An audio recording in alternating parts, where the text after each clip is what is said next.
안녕하세요. 무명 작가 분이의 글을 읽어드리고 있습니다. 잠 못 드는 밤 들으시면서 고단한 몸을 녹이시며 행복한 꿈나라로 여행을 떠나시기 바랍니다. 오늘도 수고 진짜 많이 하셨습니다. 당신은 밤하늘에 빛나는 별입니다. 스톡홀름 신드롬, 작가 최창분. 19. 출생의 비밀. 아들은 그 약사를 찾고 싶어해. 낙태약 구입하려던 당신을 호되게 꾸짖었던 오늘 아들은 알았어. 자신의 출생의 비밀에 대해서. 아들이 임신됐을 때 우린 벨렌공원 벤치에 앉아 울었었지. 내 건강 때문에 둘째를 어떻게 낳을지 또 어떻게 키울지 걱정이 태산 같아서 낙태를 해야 했는데 아르헨티나는 2020년에야 겨우 낙태가 합법이 되었어. 그럼에도 많은 주에는 여전히 안전한 낙태가 쉽지 않아. 그러니 2008년도에는 어림도 없었지. 초음파를 찍었던 늙은 의사는 까따마르카의 낙태 시술소와 낙태약 이름을 알려줬어. 내 건강을 들어 아이를 낳을 수가 없다고 했더니 낙태 시술소는 당연히 안전하지 않다고 했어. 그래서 찾아간 약국에서 약사에게 당신은 호도에게 혼이 났지. 어떻게 그렇게 위험한 약을 나에게 먹일 생각을 하냐고. 피를 많이 흘려 죽을 수도 있다고 팔지도 않았어. 오랫동안 나는 울고 있었지. 신이 내게 마지막으로 준 은총인지도 모르고 울며 겨자 먹기로 나을 수밖에 없었던 우리 아들. 당신을 부둥켜 안고 울고 또 울었어. 제왕절개와 나팔관 수술을 동시에 했어. 담당 의사는 이미 첫 딸을 낳을 때 죽을 뻔해서 당연히 제왕절개를 추천했지. 아주 얼굴이 빨갰어. 의사는 아들이 피부가 너무 야해서 그렇다고 했어. 나오지 않는 젖달라고 어찌나 울어대던지. 첫날 밤 이미 내 젖꼭지는 아들 녀석 덕분에 아프기 시작했어. 링겔 꽂은 팔과 수술로 아픈데 우유를 타야 했어. 당신은 14개월 된 딸아이랑 집으로 돌아갔잖아. 딸아이가 병원 바닥을 기어다니고 8월의 추운 겨울밤을 병원에서 보내면 병이 날 것 같아서 집에 가기 싫다는 당신을 내가 억지로 보냈잖아. 한 번도 떨어지지 않던 우리는 그렇게 3일 밤을 처음으로 떨어져서 보냈어. 다음 날 울어대는 아들 녀석을 힘들게 달래는 나를 보고 의사는 폐가 좋아지니 좀 울어도 상관없다 했어. 울게 놔두라고. 혼자 갓 태어난 아들과 병실에 남겨진 나는 너무 힘들었어. 갓 간호사가 된 소녀는 우리 아들을 돌보지 않았어. 딸아이가 태어났을 땐 당신도 내 곁에 있었고 간호사들도 우리 딸을 돌보았는데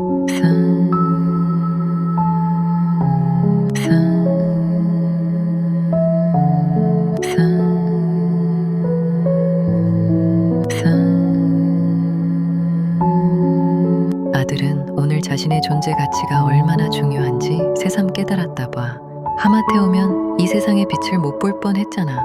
타목시펜을 4년 동안 복용해 거의 폐경이 되었는데 남미 여행을 꿈꾸면서 끊었지. 난 아산병원의 그 산부인과 의사에게 고맙다는 말을 전하고 싶어. 그가 아니었으면 난 타목시펜을 계속 복용했을 거고 40세 이전에 폐경이 되었을 거야. 남미 여행을 계획하면서 타목시펜을 더 이상 복용하지 않았어. 놀랍게도 다시 생리가 시작되었지. 아들은 이런 얘기 처음이라서 놀랐나 봐. 나도 그 약사를 찾고 싶어. 그런데 당신 혼자 간터라 어느 약국인지도 난 몰라. 우리 아들이 오늘 얘기를 잊지 말고 언제나 힘들고 어려울 때 기억해서 생애 놀랍고도 대단한 가치를 발견하기를 바래. 우리가 왜 이 세상으로 보내졌을까? 그냥 산다는 것만으로도 힘들 때가 많은데, 그래서 우리가 이 세상으로 온 귀중한 이유를 잊을 때가 많은데, 그래서 다시 돌아온 그곳으로 돌아갔으면 하는데. 싱가레 강가에서 아들과 보낸 소중한 시간을 이렇게 당신에게 썼어. 당신을 닮은 우리 아들 아주 잘 크고 있어. 당신이 얼마나 많은 것들을 잃고 있는지 알기나 해? 당신 때문에 난 또다시 가슴이 메어와. 당신이 우리에게 준 상처가 아물 날이 올까? 우리가 당신에게 준 상처가 아물 날이 올까? 우리가 보고 싶지? 하늘을 보고 있어. 그곳에 당신은 있는 거지.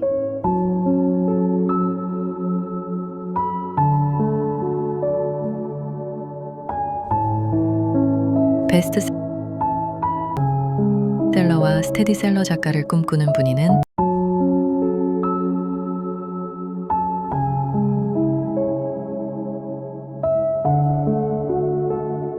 안녕하세요.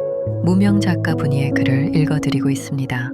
잠 못 드는 밤 들으시면서 고단한 몸을 녹이시며 행복한 꿈나라로 여행을 떠나시기 바랍니다. 오늘도 수고 진짜 많이 하셨습니다. 당신은 밤하늘에 빛나는 별입니다. 오늘은 스톡홀름 신드롬 중에서 20편 귀신을 보는 사람들을 읽어드리겠습니다. 스톡홀름 신드롬 20 귀신을 보는 사람들. 당신이 말했어. 당신은 하늘의 이슬이 되어서도 언제나 내 곁에 올 거라고. 당신의 존재를 알리기 위해 간지럼을 태울 거라고. 우리 엄마는 야옹이를 통해, 우리 아버지는 멍멍이 뽀로로를 통해 그 존재를 느낄 수 있었는데 내 수호천사는 이제 3명이 되었어. 당신은 이제 우리 집 모든 곳에 영혼이 되어 나타나. 난 무섭지 않아. 밤 9시만 되면 반딧불의 존재로, 새벽엔 새들이 되어 사방에서 당신의 존재를 알리고 있어. 그래, 알아. 알고 있었어. 그러니까 더 이상 슬퍼하지 마. 당신만 괜찮다면 이렇게 우리 주변에서 우리를 계속 지켜줘. Long Island Medium, Teresa Caputo. 롱아일랜드의 메디움 테레사를 본 후부터 나는 영혼을 믿게 됐어. 영혼들은 우리를 돕기 위해 우리 곁을 맴돈다는 걸. 메디움은 죽은 영혼과 살아있는 사람 사이를 연결해주는 중개자라고 보면 될 것 같아. 좋게 말하면 그렇고, 호러식 표현을 하자면 귀신을 보는 사람. 한국에서 찾자면 무당쯤 될까? 나도 서너 번 점집에 간 적이 있었는데 눈물이 나왔었는데 내 슬픈 인생을 어떻게 알고 그들은 그런 말들을 했을까? 내겐 남자가 없다고 했어. 용한 무당은 아니었지. 무당의 그 말이 아니었어도 난 결혼할 생각이 없었어. 나는 베스트셀러 작가 외에는 소원하는 게 없었으니까. 청춘의 긴 터널, 시련의 상처는 날 점점 외롭게 했지. 날고 싶었는데, 세상의 높은 곳까지 훨훨 날고 싶었는데 세상은 내 날개를 잔인하게 잘라버렸어.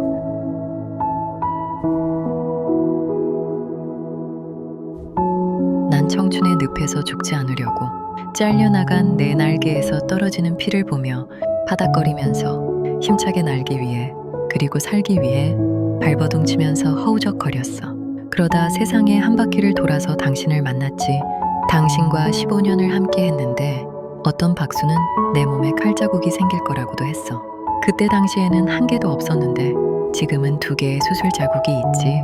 유방암으로 절단한 왼쪽 가슴과 제왕절개 자국, 비키니를 입을 수 있게 치부와 아주 가깝게 찢어놨다고 아들을 낳았을 때 의사의 말을 전해주던 당신.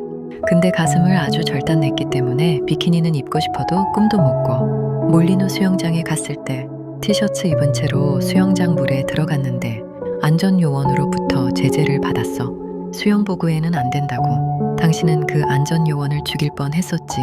테레사 카프토의 미디움 프로를 함께 봤는데 항상 그 프로그램을 TLC 채널에서 찾아주곤 했는데 나처럼 믿지는 않았어. 짜고 하는 거라고.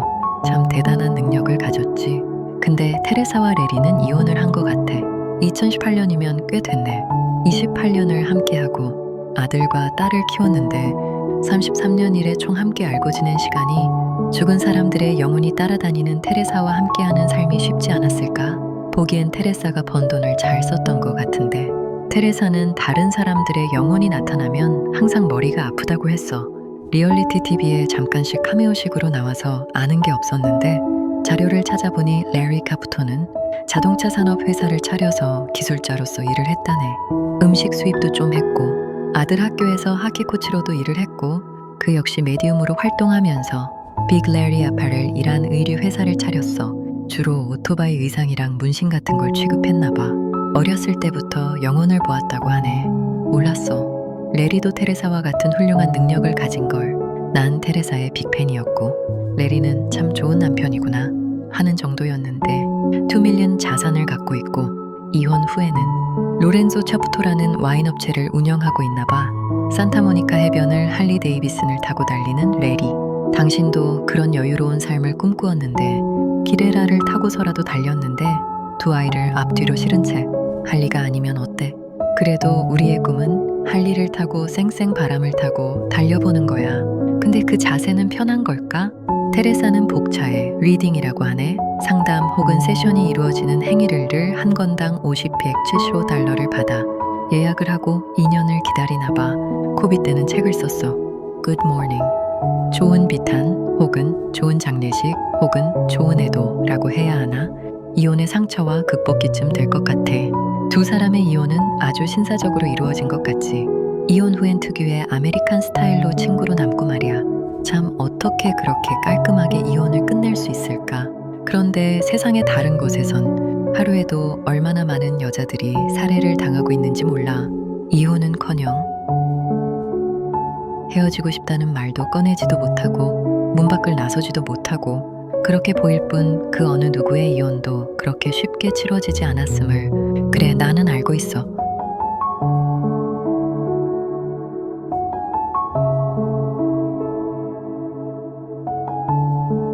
오늘은 에세이 스톡홀름 신드롬 중에서 21편 허밍버드가 돌아왔다를 읽어드리겠습니다. 스톡홀름 신드롬 허밍버드가 돌아왔다. 작고 앙증 맞은 새는 이토록 놀랍고 경이적이다. 나는 오늘도 그가 만들어준 나처럼 다 사가가는 나무 의자에 앉아서 허밍버드가 잠깐이라도 내 곁으로 와서 머물러 주기를 바라고 있다. 아주 잠깐씩 허밍버드는 알로에 베라 꽃의 꿀을 먹으려고 찾아든다. 나는 이토록 작은 초록색 몸통의 허밍버드만 10월에 보곤 했는데 올해는 9월에 살구꽃이 피었을 때 몸통이 조금 큰 꼬리가 까맣게 길어서 조금 커다랗게 보이는 다른 종류의 허밍버드를 보고는 참으로 기뻤다. 이 추운 날에도 죽지 않고 우리 집을 찾아오는 이 작은 손님에게 난 무얼 해줄 수 있을까? 아침에 일어나서 커피 한 잔을 들고 살구나무가 아름답게 그늘을 짓는 아래에 그 나무 의자에 앉아서 기다린다. 잘 보이지도 않는 눈으로 나는 이 허밍버드를 오랫동안 보려고 했다. 길어야 몇 초 정도밖에는 고공에 떠있지 않는 이 작은 새는 금방 작은 비행기 소리를 내며 저 먼 숲풀로 사라진다. 나는 오랫동안 다시 이 작은 허밍버드가 내 곁으로 오기를 기다렸다. 기다리다 지친 나는 차가운 바람에 콧물을 흘리며 다시 집 안으로 들어온다. 나는 무엇을 기다리는가? 그가 죽었다는 소식? 혹은 내가 작년에 쓴 허밍버드 정원이 출판되기로 했다는 미국 혹은 영국의 작은 출판사로부터의 전화? 나는 계속 거절의 이메일을 받았다. 거의 작은 출판사들이라서 한국에서도 무명인 나의 작품을 무작정 출판하기에는 어이없는 일을 그 어떤 출판사도 하고 싶어 하지 않는다. 에이전트를 찾아야 할까?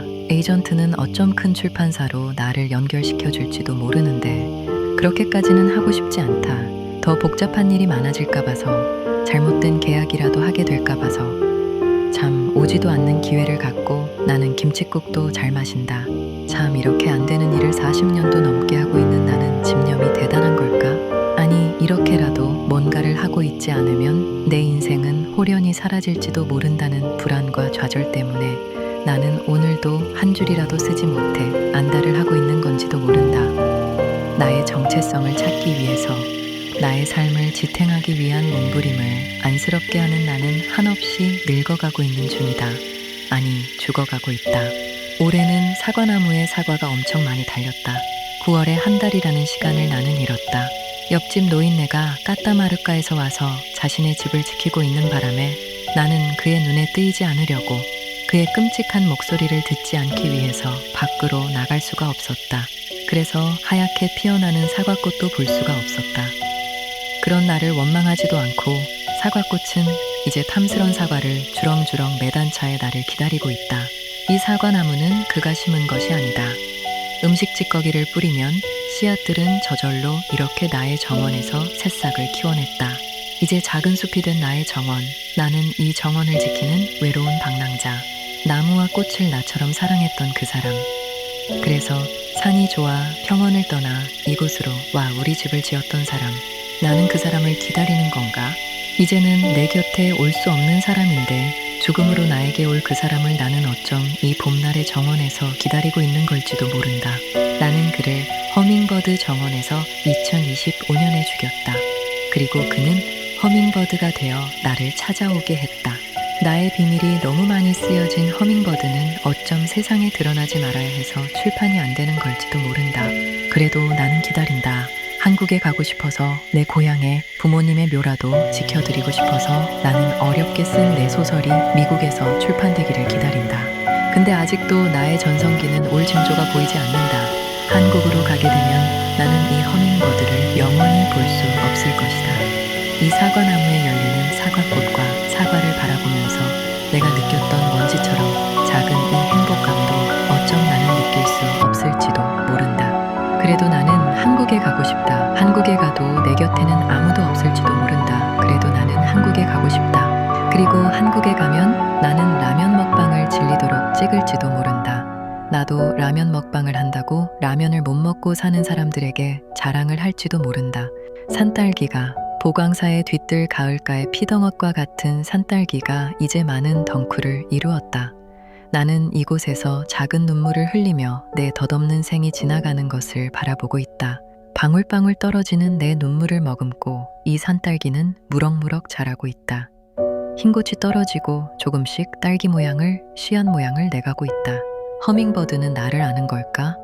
내가 이 작은 정원을 지키는 달처럼 외로운 사람이라는 걸, 사랑을 잃고 발버둥을 치며 이 작은 정원에 꽃을 피워내는 나를 허밍버드는 알고서 나를 위로하기 위해 찾아오는 걸까? 그래, 너라도 없었다면 난 이 외롭고 험한 이국에서 오래전에 이슬이 되었을 거다. 너의 영혼을 닮은 나에겐 세상의 밝은 빛을 닮은 두 아이가 있다. 그와 나를 닮은 이 아이들이 있어 나는 오늘도 허밍버드 너를 기다리며 이 작은 정원에서 커피를 마실 수 있는 건지도 모른다. 그는 이제 이 작은 정원으로 올 수가 없다. 그래도 기다리는 나는 허밍버드 네가 올 때마다 그의 영혼을 느낀다.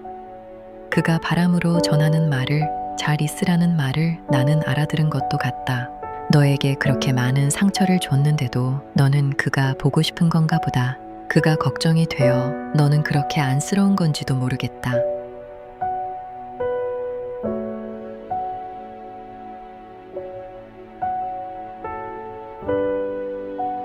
베스트셀러와 스테디셀러 작가를 꿈꾸는 분이는 아르헨티나의 북쪽 해발 1220m 고지상한 마을 론드레스에서 글을 쓰며 두 아이를 키우는 싱글맘입니다. 근처 싱갈에는 잉카 유적지가 있습니다. 구독, 좋아요, 알림 설정은 무명 작가 분이의 경제적 독립을 도울 수 있습니다. 또한 카카오뱅크를 통한 웨스턴 유니온 해외 송금으로 무명 작가 분에게 후원을 보내실 수 있으십니다. 저류 영문 이름 코이 장붐, 송금 나라 아르헨티나, 송금 후 MTCN 10개, 숫자를 이메일에 마일, 본68 네이버.com으로 보내주세요. 한국의 후원 계좌도 있습니다. 아르헨티나에 거주하시면 CBU를 알려드리겠습니다.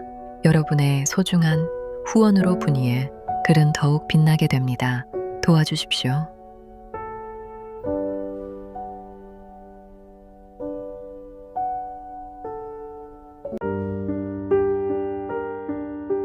안녕하세요. 무명 작가 분이의 글을 읽어드리고 있습니다.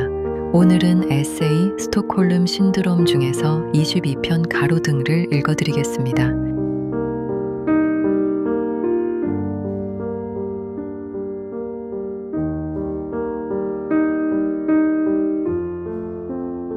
(22편) 가로등. 2년 전에 무니시팔에서 가로등을 내 집 앞에 설치했어. 그동안 내가 사는 까냐다 동네 길목은 가로등이 없어 칠흑같이 어두웠잖아. 늦은 밤 때로는 이 밤길이 무섭기도 했지만 반짝이는 별을 원없이 볼 수 있어 가로등이 없어도 난 사실 별 아쉬움이 없었지. 하지만 4가구가 있는 이 길거리에 사는 사람들은 새로운 세력이 들어선 무니시팔에 가서 탄원을 했던 모양이야. 어느 날 새소리 외엔 들리지 않는 우리 집 앞에서 가로등을 뚝딱거리며 설치하는 무니시팔 사람들을 보고 좋아해야 할지 말아야 할지 망설이던 제 001이라 나는 반대를 하지 못했지. 저녁이 되자 불빛이 비치기 시작했어. 그리고 오래가지 않아 가로등 불빛은 아주 얕게 비춰졌지. 전구가 소모되면 이제 며칠 되지 않아 이 가로등도 불을 밝히지 않을 거라 예상했어. 무니시팔에서 싼 전구를 설치했다고 우리는 생각했지. 아니면 도둑놈들이 이 정우마저 훔쳐가면 또다시 우리 집 앞은 칠흑 같은 암흑의 거리가 될 거라고 생각했어. 페로니즘과 크리스티나 정권의 타락으로 20년간 누적된 가난이 서민을 압박해 공공전기선도 전기나 수도 미터기도 훔쳐간다고 했어. 공공시설에 전구 담아도 허구한 날 훔쳐가느라 바쁜 아르헨티나. 딸아이는 차가 지나다니면 가로등 밝기가 세진다고 했어. 그리고 천둥번개가 쳤지. 그리고 전기가 나갔어. 어릴 적 내가 살던 보광사도 론드레스와 다름없었는데 사식 50년이 지난 론드레스는 그럼에도 불구하고 뻑하면 전기가 나가. 빗방울 3개만 떨어져도 바람이 조금 불기만 해도 전기는 어김없이 나가고 있어. 석 달 동안 전기가 돌아오지 않은 적도 있었잖아. 인슐린을 냉장 보관해야 했는데 아주 어려웠어. 발전기를 가동하는 가게가 몇 되지 않았기 때문에 집에서 가까운 촌렉에 사정을 해야 했었지. 세상이 칠흑같이 어두워지면 인터넷도 사라진 이곳에서 우리는 밖으로 나가 오로지 반짝이는 별빛을 바라봤어. 근데 세상의 빛이 사라진 그때 나는 밖을 보다가 깜짝 놀랐지 뭐야. 밖에 가로등이 그대로 켜져 있었기 때문이야. 가로등 불빛이 온전하다면 집안에 문제가 발생한 건데 이제 어떻게 해야 하나? 누구를 불러 전기를 고쳐야 하나? 고민이 많았지. 전기가 나가면 나는 항상 밖으로 나가서 론드레스의 다른 집에도 전기가 나갔는지 확인을 했어.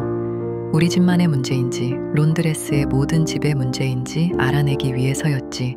집안의 문제라면 참 골치가 아플 테니까.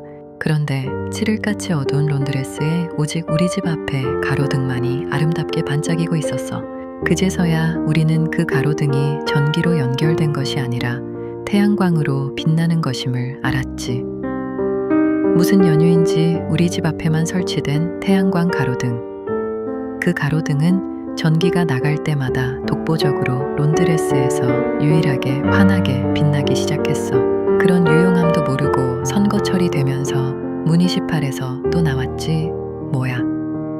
가로등 트럭이 오랫동안 우리 집 앞에 멈추고 있어. 나는 무슨 일인가 보러 나갔어. 얼마 전에 화단의 말본을 내게 물어보지도 않고 무니시팔의 일꾼들이 잘라버려 말려버린 게 생각나서 어떤 멍청한 짓을 하는지 보려고 나는 밖으로 나갔어.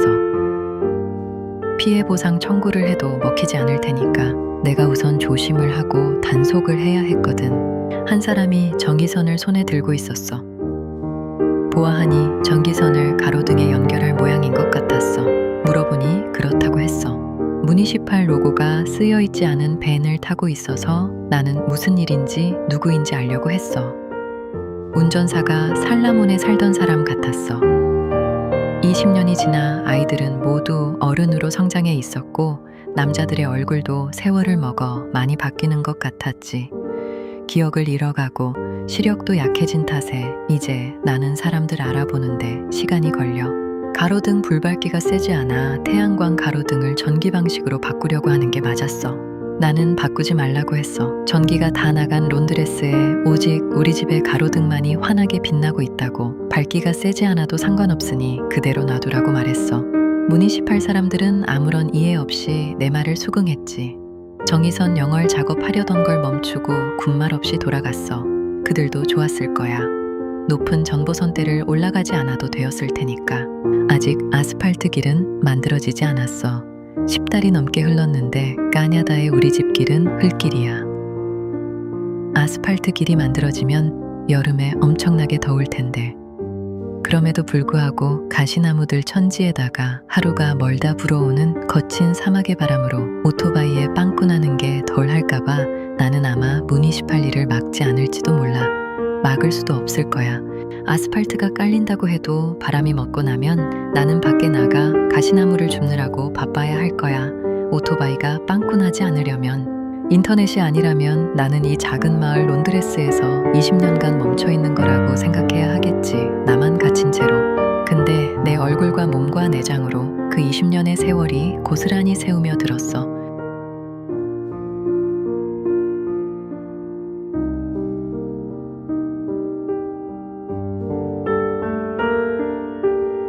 최창분의 소설과 여행 아부니 굴좌라에서 에세이 스톡홀름 신드롬의 각각의 에피소드를 동영상으로 만나실 수 있습니다. 끝까지 버티십시오. 시간은 강물처럼 흘러갑니다. 더디지만 언젠가 우리는 우리가 원하는 섬에 도착할 겁니다. 오늘도 간절한 마음으로 먼 아르헨티나 론드레스에서 분이가 영상 편지를 보냅니다. 에세이 스톡홀름 신드롬의 PDF 파일 가격은 10,000원입니다. 여러분의 구매와 후원은 분이에게 경제적 독립을 선물해 줄 수 있습니다. 10,000원의 행복을 분이는 오늘도 기다리고 있습니다.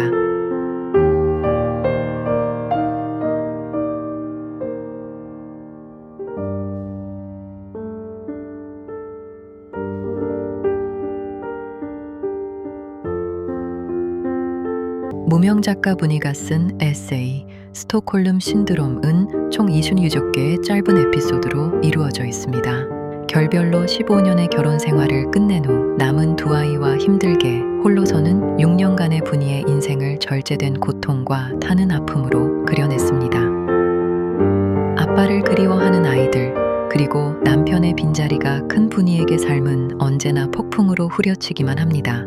작품에는 잘 드러나지 않았지만 스톡홀름 신드롬의 원래 깊은 뜻은 가정폭력의 상처를 뜻합니다. 깊은 상처를 안고 생존의 발버둥을 치는 세 사람의 일상을 잔잔하게 그려냈습니다. 총 93장 9,354개의 단어로 이루어진 스톡홀름 신드롬 PDF 파일 판매 가격은 10,000원입니다. 여러분의 작은 정성은 분이의 경제적 독립을 돕습니다.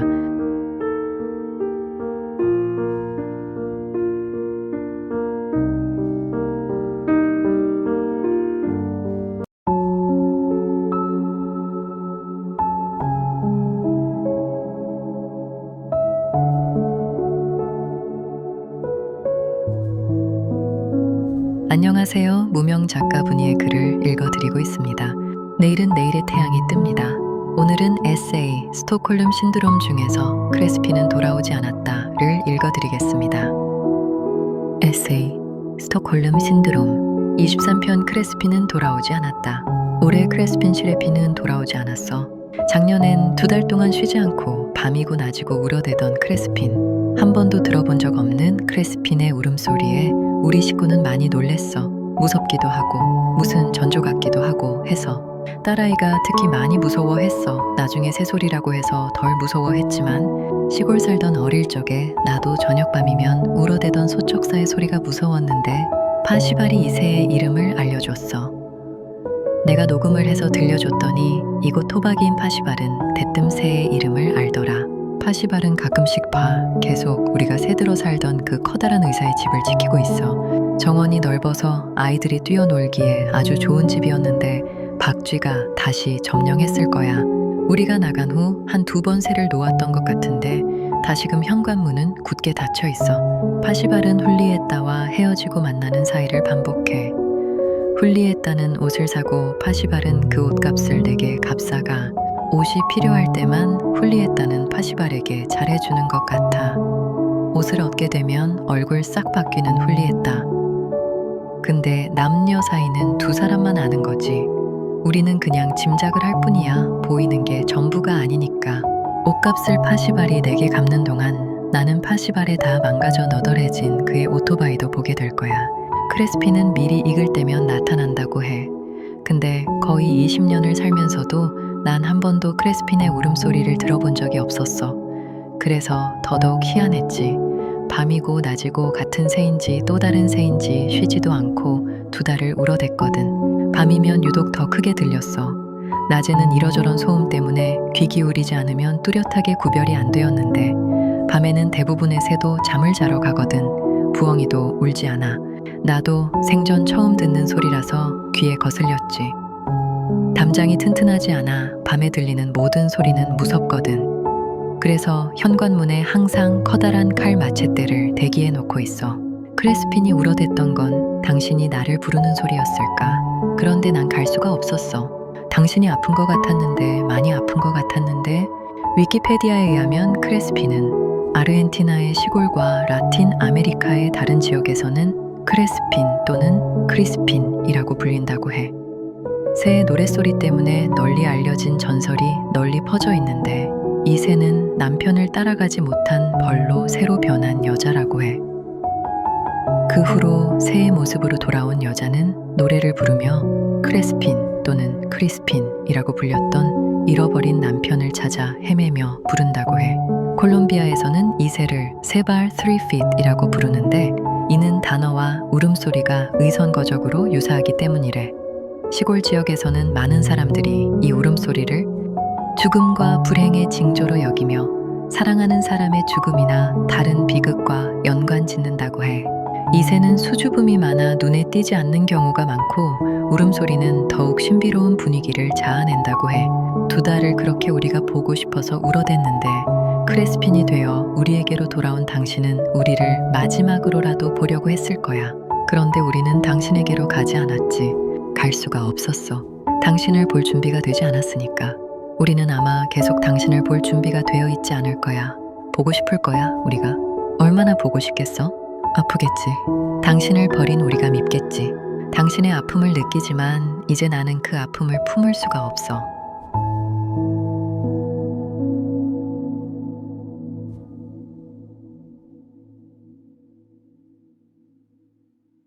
베스트셀러와 스테디셀러 작가를 꿈꾸는 분이는 아르헨티나의 북쪽 해발 1220m 고지상한 마을 론드레스에서 글을 쓰며 2 아이를 키우는 싱글맘입니다. 근처 싱갈에는 잉카 유적지가 있습니다. 구독, 좋아요, 알림 설정은 무명 작가 분이의 경제적 독립을 도울 수 있습니다. 또한 카카오뱅크를 통한 웨스턴 유니온 해외 송금으로 무명 작가 분이에게 후원을 보내실 수 있으십니다. 저류 영문 이름 코이 장분, 송금 나라 아르헨티나, 송금 후 MTCN 10개, 숫자를 이메일에 마일, 본68 네이버.com로 보내주세요. 한국의 후원 계좌도 있습니다. 아르헨티나에 거주하시면 12유를 알려드리겠습니다. 여러분의 소중한 후원으로 분이의 글은 더욱 빛나게 됩니다. 도와주십시오. 안녕하세요. 무명 작가 분이의 글을 읽어드리고 있습니다. 오늘은 에세이 스톡홀름 신드롬 중에서 24편 일상을 읽어드리겠습니다. 보스포로 꽃이 이제 막 피기 시작했어. 콩꽃도 거의 다 지기 시작하고 빨간 수선화도 피기 시작하는데 포스포로 꽃은 제일 늦게 피네. 나는 포스포로가 좀 더 일찍 피는 줄 알았어. 근데 커다란 수선화도 다 지고 딸기도 거의 다 먹어가고 부축꽃이 피기 시작하는 지금 피고 있네. 12월에 허밍버드를 한참 동안 기다리는데도 오랫동안 나타나질 않았어. 작년에는 내가 정원에만 나가면 어디선가 푸르륵 나타났는데 알로에베라 꽃이 떨어지고 한 달 동안 허밍버드는 아주 먼 곳에서만 포스포로 꽃이 피기를 기다렸나 봐. 10월에 알로에베라 넥타를 먹으려고 부산하게 왔다가 11월은 쉬고 12월 포스포로 꽃을 먹으려고 다시 오는 거야. 그냥 넓은 꽃들은 허밍버드가 먹을 수가 없어. 부리가 뾰족하고 길어서 튜브 형태의 꽃에 꿀만 빨아먹을 수가 있는 거지. 다행히 안과 의사는 내 눈에 이상이 없대. 돌팔인가? 나는 눈이 안 좋은데 안약만 넣으면 된대. 안약도 온통 풀처럼 달라붙기만 하는데 처방전을 바꾸어 주지 않았어. 난 안약을 바꾸어야 되는 것 같았는데 말이다. CMC가 아닌 히알루론산으로. 근데 안과 의사는 AUCIC의 성분도 모르고 있더라. 내가 히알루론산으로 바꾸어야 되는 거 아니냐고 물었더니 AUCIC CMC가 히알루론산이라고 말하는 거였어. 그래도 콰지모도보다는 낫지. 콰지모도가 20년도 넘게 모노폴리를 했었는데 그래서 6개월에 한 번 아이모가스타나 까따마르카에서 안과 의사가 파견되어 오곤 했었어. 카르보식스메틸 아우식은 아마도 까사노바 안과의가 처방을 해줬을 거야. 그동안 약발이 잘 들었었는데 까사노바 안과의사는 까사노바처럼 매력적으로 생기지는 않았었어. 근데 이 젊은 바리엔 또 안과의사는 6월부터 아주 벨렌에 정착해서 살고 있대. 그래도 다행이야. 아우식 1%의 성분이 카르보식스메틸이란 것도 모르는데 그래도 다행이야. 계속 코는 막히고 입은 침이 마르고 슈그렌이던 뭐든 내 몸은 이제 변비까지 생겨서 온통 망가지고 있어. 걸어야 살 수 있는 걸까? 근데 걷기 싫어. 2020년 코비 팬데믹과 함께 폐경과 함께 내 몸은 노인의 단계로 들어갔어. 늙은 정주영 회장이 입에 침이 말라 쩝쩝거리던 게 아주 거슬렸었는데 이제 내가 그 꼴이야. 당신은 괜찮은 거야? 초록색의 호스를 샀어. 파란색 호스는 이제 조각조각 망가져서 옷을 적시지 않고서는 물을 뿌려대는 게 불가능했어. 딸아이가 정원에 물을 뿌리고 싶다고 새 호스를 사자고 한 2년을 졸라댔는데 이지 매직 호스를 생각해봤어. 여긴 햇빛이 세서 호스를 사용하고 나서는 햇빛을 가려줘야 오래 쓸 수가 있어. 이 호스를 다시 정돈하고 물을 뿌리느라 정비하는 게 참 불편해. 꼬이고 그러잖아. 우리는 딸아이와 나는 매일 10개씩 노랗게 익은 살구를 한 달 동안 잘 따먹을 생각에 부풀었었는데 덜 익은 살구를 그만 다 따야 했어. 사실 새들이 쪼아 떨어뜨린 게 내가 딴 덜 익은 살구보다도 더 많을 거야. 단 거 먹으면 당뇨병이 생길까 봐서 조금만 잼을 만들고 이웃 까린에게 줍고 따가도록 했어. 그 집엔 수십 명도 넘는 사람들이 3대에 걸쳐 살고 있거든. 모두 뚱뚱한데 기름이 든 빵과 설탕이 든 맛대를 먹어서 그런 것 같아. 3명의 까리나 언니들이 외상값을 안 내고 있는데도 까리나만 보고 나는 그 귀한 살구를 내주었어. 내 삶은 조용하고 평화롭게 지나고 있어. 이런 평화로움이 당신과 살 때에도 존재했던 것도 같지만 지금과는 아주 달랐는데 딸아이는 열심히 2개 전공을 하느라고 빡세게 공부를 하고 있어. 삼성 셀폰을 어제 메르카도 리브레에서 구입했어. 2배 이상 비싼데 할 수 없지. 딸아이가 계속 원하니까. 아들 아이 역시 졸업 만찬회에는 참석하지 않아서 일요일에는 듀케에서 좋은 시간을 보내고 왔어. 34도가 넘는 더위에 아사도를 굽느라 딸아이는 그 후 머리가 계속 아팠지. 그래서 별을 보지 못하고 집으로 돌아왔어. 원래 계획은 별까지 잘 구워지는 거였는데 부에노스아이레스에 사는 친구가 보내준 고추장 선물을 매일 조금씩 아껴 먹으며 행복한 차에 그늘에 누워서 부른 배를 두드리고 있었지.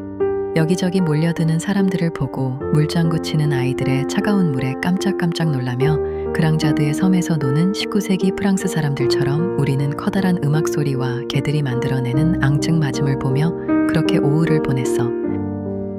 딸아이의 친구가 매직 코스를 샀는데 너무나 편하고 좋다고 그걸 사자고 한동안 성화를 해댔는데 웬걸 큰 개가 물어 뜯어놨대. 게다가 자잘한 가시가 박혀 모두 구멍이 났다는 거야. 1-2달 사용했다고 해. 그래서 생각을 접었어. 딸아이도 더 이상 매직 호스는 입에 꺼내지도 않았지. 당신이 꾸며놓은 정원은 이제 엄청나게 아름다운 형태를 지니고 있어. 살구도 엄청 많이 열려서 살구잼을 만들었어. 새들이 도대체 익게 놔두질 않아서 덜 익은 것도 따서 잼을 만들었어. 그리고 석 달이면 곰팡이가 필까봐 열심히 주스를 만들어서 먹고 있어. 변비를 위해 겨울철에 이 살구차를 마시면 좋을 텐데 겨울까지 냉장 보관을 해도 곰팡이가 날 게 분명해. 살구씨에는 청산가리가 있다고 하네. 기침과 가래와 변비에 좋다고 해서 씨를 말려서 겨울에 이용해 볼까 했는데 좀 위험하지? 산라문에 살 때에는 가스불을 아끼느라 나무를 지펴서 복숭아 잼을 만들었었는데 당신의 당뇨병 때문에 나는 잼 만드는 걸 더 이상 하지 않았지. 딸아이는 자꾸 강아지를 키우자고 성화를 해대. 지금도 제대로 잠을 못 자는데 개가 생기면 한숨도 못 잘 텐데 나는 단호하게 안 된다고 해. 딸아이가 독립하게 되면 그때 가서 자기만의 개를 키우라고 하지. 고양이는 그래도 짖지는 않아서 알레르기에도 불구하고 계속 키우고 있어. 벌써 8년이 넘는 것 같아. 그늘이 지기 시작해 널브러진 몸을 일으켜 아이들과 함께 강을 건너갔어. 이 물수로에서 아들이 1살이 채 안 되었을 때 센 물길에 아들의 목숨을 잃어버릴 뻔했는데 난 그 상황에 없었어. 당신이 아이들을 데리고 그곳에 가고 나는 건너편에서 쉬고 있었으니까. 간담이 얼마나 서늘했을까. 그렇게 뚜빠는 1살이 차에 되지 않은 아들을, 딸아이와 하루가 차이나는 아들을 잃어야 했잖아. 그 상황을 보지 않은 나는 아직도 그 위험했던 상황이 실감나지는 않아. 근데 항상 이곳에만 오면 나는 아이들에게 그 얘기를 하게 돼. 치매가 생기지 말아야 하는데 벌써 나는 우리 엄마처럼 아이들에게 자꾸 똑같은 말을 하고 있어. 오후에 고스넉함을 보며 강물에 발을 담그고 있는데 일제히 오토바이들이 죄다 이 강길로 오고 있지 뭐야. 무슨 일인가 했더니 헌병대가 오후 6시부터 검문 검색을 뒷계 입구에서 하고 있었어. 경찰차도 한 대 뒷계 안으로 들어와 있었어. 멀리에서도 경찰차에 반짝거리는 파란 불빛이 보였거든. 검문 검색만 하면 우린 난리가 나지. 헬멧을 제대로 착용하지 않아서. 경찰이 헬멧을 제일 먼저 체크해. 나도 근처에 슈퍼에 갈 때나 강가에 갈 때는 헬멧을 사용하지 않아. 나중에 헬멧을 들고 다녀야 해서 말이야. 보험만 빼고는 운전면허증과 세둘라, 자동차나 오토바이 주인증 등이 모두 있지. 아이들이 학교에 갈 때는 항상 헬멧을 착용하고 있어. 학교에 헬멧 둘 곳이 있으니까. 왓삽에 검문이 시작되면 너도 나도 조심하라고 에스타도를 올려. 길거리에서 그런 일이 생기면 우리 아이들은 용케도 먼 길을 거쳐서 집으로 돌아와. 난 아이들이 집으로 돌아올 때까지 맘을 졸이며 밖에 나가서 기다리곤 하지. 오토바이를 압수하거든. 번호판 없는 오토바이들은 번호판을 만들 때까지 오토바이를 찾을 수가 없어. 딸아이의 대학 수업 시간이 일정치가 않았어. 항상 햇빛이 제일 강한 오후 4시에서 6시에 혹은 6시에서 8시에 수업이 있었어. 버스가 대학 앞에서 서질 않아서. 게다가 시에스타 시간에는 버스도 잠을 자.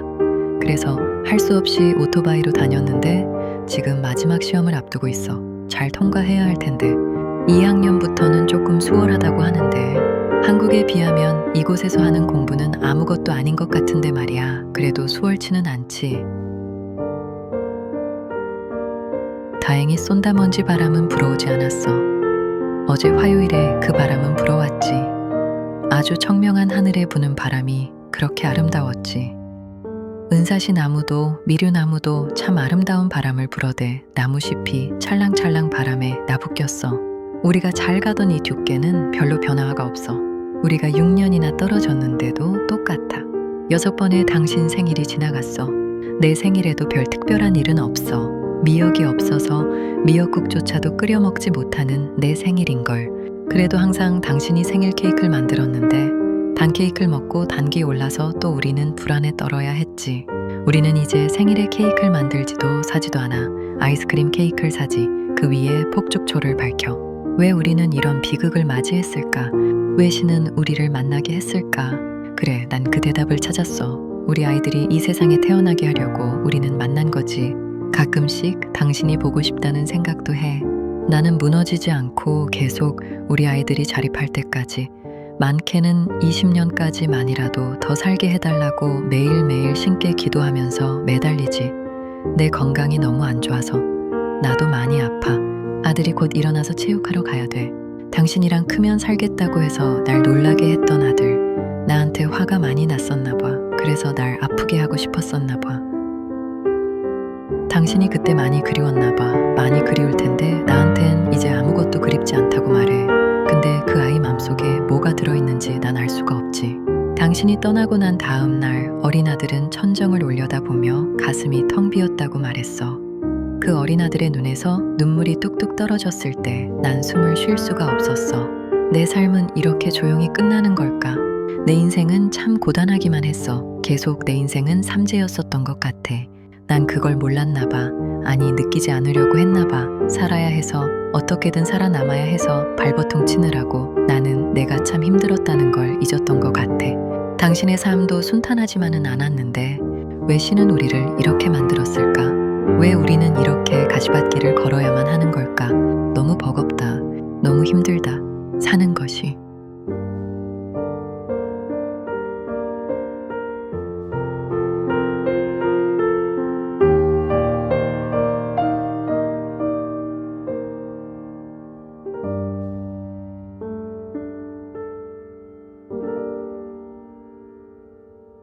안녕하세요. 무명 작가 분이의 글을 읽어드리고 있습니다. 오늘은 에세이 스톡홀름 신드롬 중에서 25편 마지막 수업을 읽어드리겠습니다.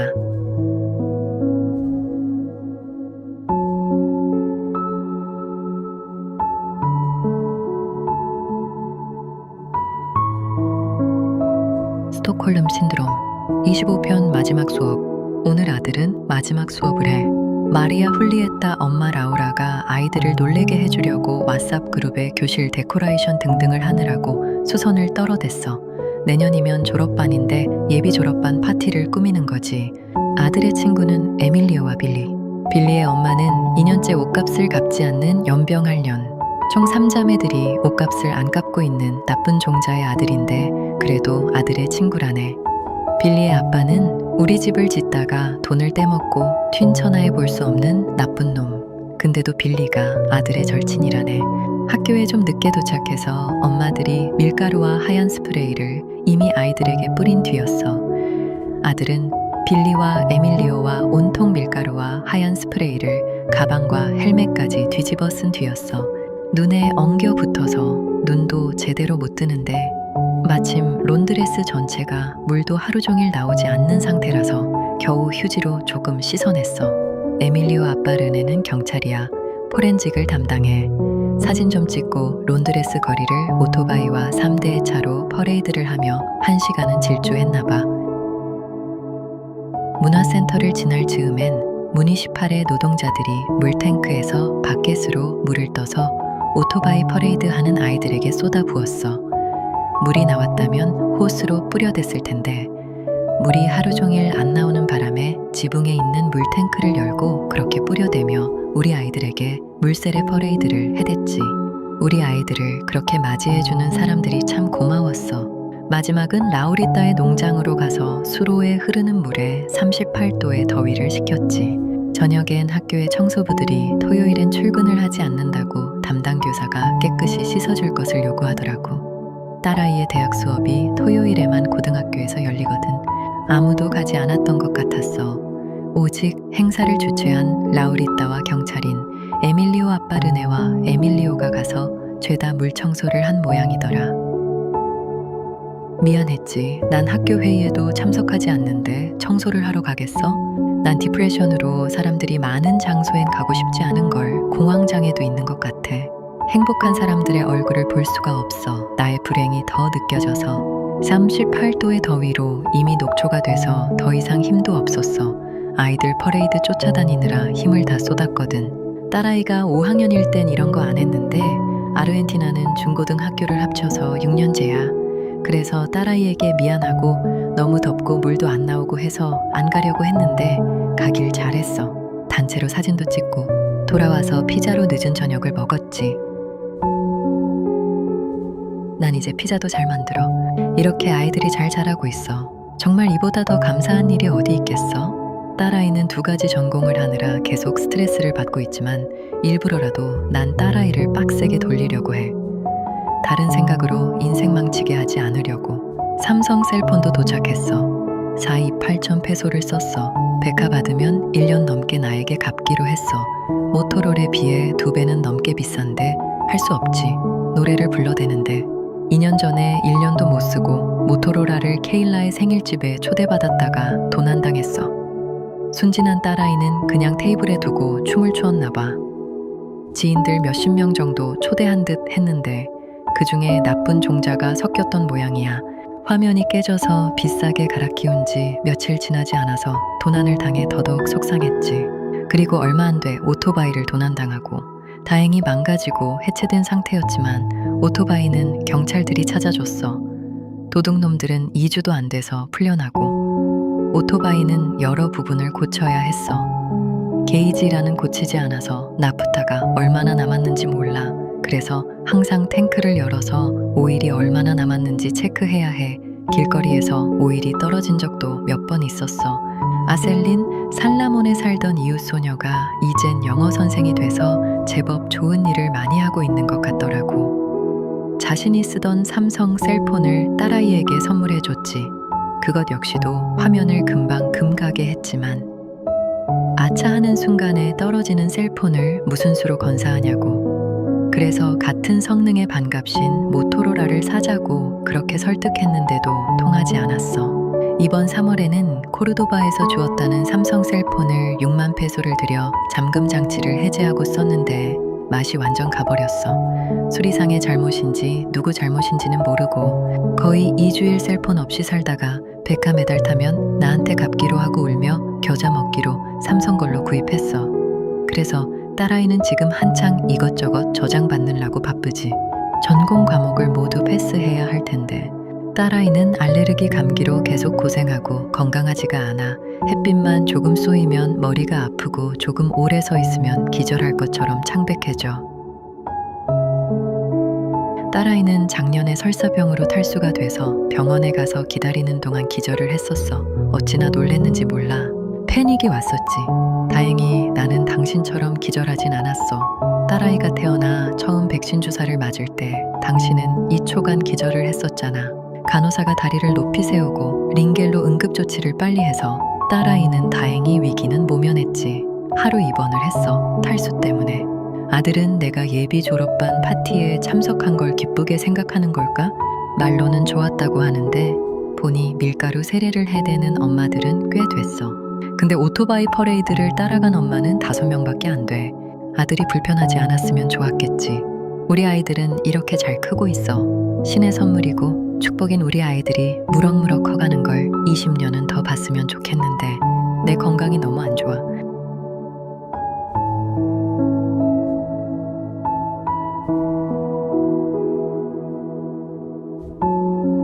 베스트셀러와 스테디셀러 작가를 꿈꾸는 분이는 아르헨티나의 북쪽 해발 1220m 고지 상한 마을 론드레스에서 글을 쓰며 두 아이를 키우는 싱글. 안녕하세요. 무명 작가 분이의 글을 읽어드리고 있습니다. 오늘은 에세이 스톡홀름 신드롬 중에서 마지막 에피소드 26편 성냥꽃을 읽어드리겠습니다.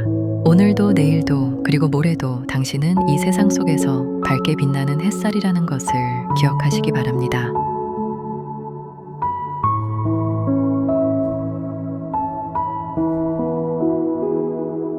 포스포로 꽃이 피었어. 굳이 번역하자면 성냥꽃이야. 허밍버드는 이제 곧 잘 와. 작년에도 금방 왔다가 날아가곤 했는데 이번에는 더 빨리 달아나곤 해. 오랫동안 그 광경을 보고 싶은데 이 포스포로 꽃이 다 지면 오랫동안 허밍버드를 볼 수 없을 거야. 꽃이 다시 피기 시작하는 봄, 8월까지 기다려야 할지도 몰라. 집에 도착하면 컴퓨터에만 앉아있는 아들을 억지로 불러내서 허밍버드를 보게 해. 아들에게 자연의 경이를 보여주려고. 난 스스로 자연의 경이에 취하곤 했는데 아들은 컴퓨터에만 앉아 있어. 벌써 커다란 문제가 목에서 보여지는데 도대체 말을 듣지 않아. 드디어 호스를 샀어. 초록색이야. 튼튼한 재료는 오렌지색이 두드러져 도둑놈들의 표적이 될까봐 중급 초록색으로 샀어. 5년 정도 쓸 수 있으면 다행이지. 새로 산 호스가 너무나 만족스러워. 물로 시원시원하게 뿌릴 수 있는 데다가 20m 길이라 우리 집은 어디라도 다 닿아. 옆집에 망할년 베티가 불을 내도 다 끌 수 있을 거야. 이젠 걱정 없어. 베티는 호두를 파는 도매상이라서 쥐를 죽이려고 물이 흐르는 수로 옆 자기 땅에 2년 전에 불을 냈지 뭐야. 근데 그 불길이 우리 집 쪽으로 옮겨 붙었어. 수로가 1m밖에 하지 않아서 금방 옮겨 붙었지 뭐야. 우라질년이 불길을 지키지도 않고 사라져서 내가 그 불을 다 꺼야 했잖아. 그땐 다행히도 불난 곳이 수도가에서 가까워서 짧은 호스로도 충분히 불을 끌 수가 있었지. 뻑하면 끊기는 물도 그때는 나오고 있었어. 그날 나는 벨렌에 가려고 했는데 왠지 가고 싶지 않더라. 그래서 집에 남았는데 그런 일이 벌어졌잖아. 내가 그때 그 불을 끄지 않았다면 불이 우리 집으로 옮겨 붙어 지금 나는 뼈만 앙상하게 남은 집터에서 두 아이와 어떻게 살고 있을지 몰라. 웃더라고. 참 어이가 없었어. 화가 엄청나게 났지. 베티 남편 훌리오까지 자기 땅에 불을 자기네가 냈는데 무슨 상관이냐고 비웃는 거야. 그의 어린 아들도 그 장면을 다 보고 있었는데도 그 나물에 그 밥이라고 어린 게 아버지 따라 웃더라고. 기가 막혀서 경찰서에 가서 고소를 했어. 나는 정중한 사과라도 할 줄 알았거든. 경찰이 파견돼서 조사를 했어. 그렇게 해야 쥐와 마른 풀을 태우겠다고 다시는 불을 내지 않을 테니깐. 이렇게 해서 나는 좋은 이웃 사촌이 그리 많지 않아. 건너 집들은 모두 외상값을 갚지 않고 아랫집 뿌루샤 영감은 물을 틀어놓고 까따마르가로 가서 내 집을 홍순하게 했어. 올해는 중간 땅에 베티 엄마가 옥수수를 잔뜩 심어놨네.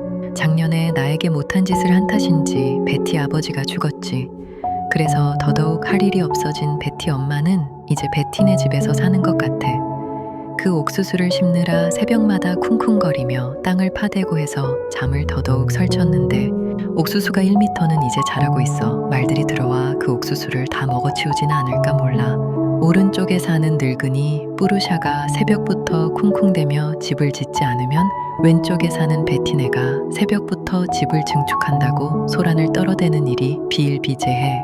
당신이 커다랗게 틀어대는 음악 소리로 그들이 겪었을 고충을 이제 나는 걱정하지 않아도 돼. 뽀로로가 베틴의 집으로 들어가 아사도를 훔쳐먹고 온갖 곳에 오줌을 싸대는 것도 이제는 걱정하지 않아도 돼. 6년째 뽀로로는 돌아오지 않고 있거든.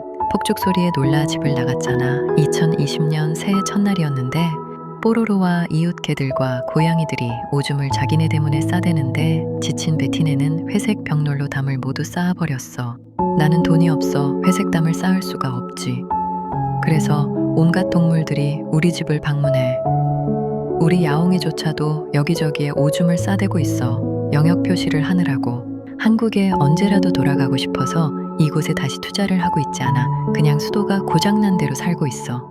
뿌르샤가 8년째 집을 짓고 있는 바람에 우리는 앞산에 좋은 전망을 잃었어. 처음 이곳으로 왔을 땐 나무들도 그렇게 높지 않았고 뿌르샤가 아직 앞에 땅을 사지 않은 터라 탁 트인 100반불짜리 전망을 갖고 있었는데 말이야.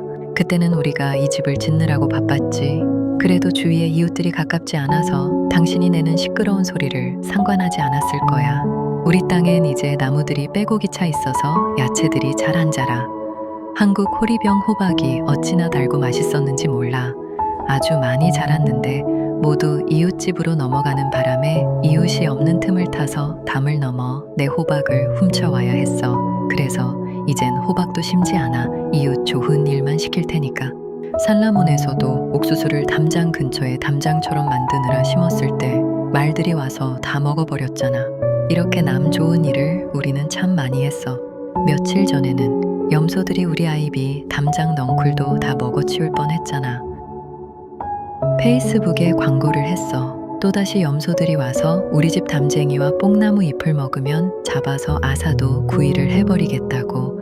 그 거친 염소들을 우리가 잡을 수나 있으면 크리스마스가 곧 오고 연말이 곧 올 테니 참 좋겠지만 염소 잡다가 내가 염소뿔에 다칠 건 불을 보듯 뻔하지. 아직도 이 염소들의 피해는 계속되고 있어. 그렇게 풀이 많은데 왜 하필이면 우리 집 앞에 심어놓은 분꽃이며 칸나꽃이며를 먹어대는지 모르겠어. 아이비가 아주 멋지게 자연 담장을 8년째 자연스럽게 만들어 놓은 걸 하루아침이면 망쳐놓을지도 몰라. 염소들의 주인은 다리오야. 대개 이 염소들은 산에서 키워지는데 다리오는 이 염소들을 마을 안에서 키우고 있어서 문제가 되고 있지. 자기네 우리도 없어서 이렇게 길거리로 나와 다니잖아. 참 론드레스에서만 벌어지는 진풍경이지.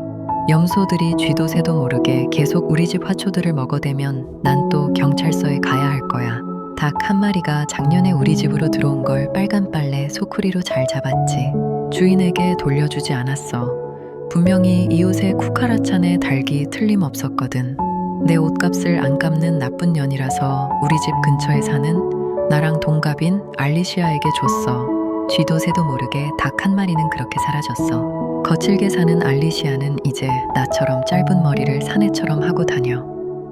그전엔 긴 머리를 묶고 다녔어. 25살이 넘은 알리시아의 딸아이 아니따는 혈액암인지 뇌종양인지에 걸려서 1년 동안 투병 생활을 해야 했어. 어제 보니 병원에 다시 재취업을 한 것 같더라고. 일단 치료는 끝난 것 같지. 그 딸아이에게 몸보신하라고 알리시아에게 닭을 줬지. 우리 야채를 뜯어먹는 것도 괘씸해서 알리시아가 옥수수 포대를 갖고 와서 닭을 비밀리에 가져갔어. 알리시아는 닭의 깃털도 잘 뽑을 수 있었을 거야. 큰아들도 있었으니까. 나나 우리 아들이나 딸이나 우리는 닭을 죽이지도 못해. 게다가 그 죽인 닭을 먹지도 못할 거야. 그래서 남 좋은 일 시켰지. 닭이 모가지를 잃고도 피를 흘리며 죽지도 않고 몸통만 사방팔방 돌아다니며 뻑뻑뻑뻑 소리를 질러댔다던 일화를 당신이 어렸을 때 경험한 끔찍한 얘기를 항상 떠올리곤 해. 10번은 더 들었던 것 같아. 당신은 항상 그 얘기를 사이코패스처럼 즐겁게 얘기하곤 했어. 아이들이 잔인한 일을 하고 즐거워하는 것처럼 말이야. 아이들에게 겁을 주려고. 나도 어렸을 적엔 잠자리며 개구리며 많이 죽였는데 지금도 역병인 개미며 거미며 보는 족족 죽여버리고 있어. 여긴 검은 과부 독거미, 블랙 위도우가 있거든. 물리면 즉사한다고도 해. 지금도 천장이며 벽이며 개미들이 줄을 잇고 다녀. 벽 틈으로 여왕개미를 키우고 있는 모양이야. 거미를 당신처럼 무서워하는 딸아이를 위해 나는 지금도 거미만 나타나면 죽이고 있어. 내가 거미를 무서워하지 않아 너무나 다행이야. 근데 그놈의 두꺼비란 놈은 아직도 적응이 안 돼. 지금도 옆수로의 어느 공간에서 두꺼비 놈들이 울어대고 있어. 작은 공간에서 울어대는 바람에 울림소리가 훨씬 더 커. 어찌나 크고 우렁찬지 이 두꺼비란 놈의 울음소리는 무슨 괴물이 울부짖는 소리 같아. 벌레와 모기를 잡아먹는 두꺼비가 나는 너무나 싫어. 당신이 떠나간 우리 집에서 6년의 세월이 이렇게 일상의 평범함으로 지나가고 있어. 난 아직도 별을 보다가도 풀을 뽑다가도 터져나오는 울음을 멈추지 못하고 있어. 이건 그리움일까? 언젠가 우리는 다시 다른 세상에서 만날 수 있을까? 그때 우리는 서로를 기억할 수 있을까? 끝. 최창분의 소설과 여행 아보니 68주에서 에세이 스톡홀름 신드롬의 각각의 에피소드를 동영상으로 만나실 수 있습니다. 끝까지 버티십시오. 그렇게 버티시다 보면 고통이 스스륵 당신을 놓아버릴 겁니다. 오늘도 간절한 마음으로 먼 아르헨티나 론드레스에서 분이가 영상 편지를 보냅니다. 에세이 스톡홀름 신드롬의 PDF 파일 가격은 $10,000입니다. 여러분의 구매와 후원은 분이에게 경제적 독립을 선물해 줄 수 있습니다. $10,000의 행복을 분이는 오늘도 기다리고 있습니다.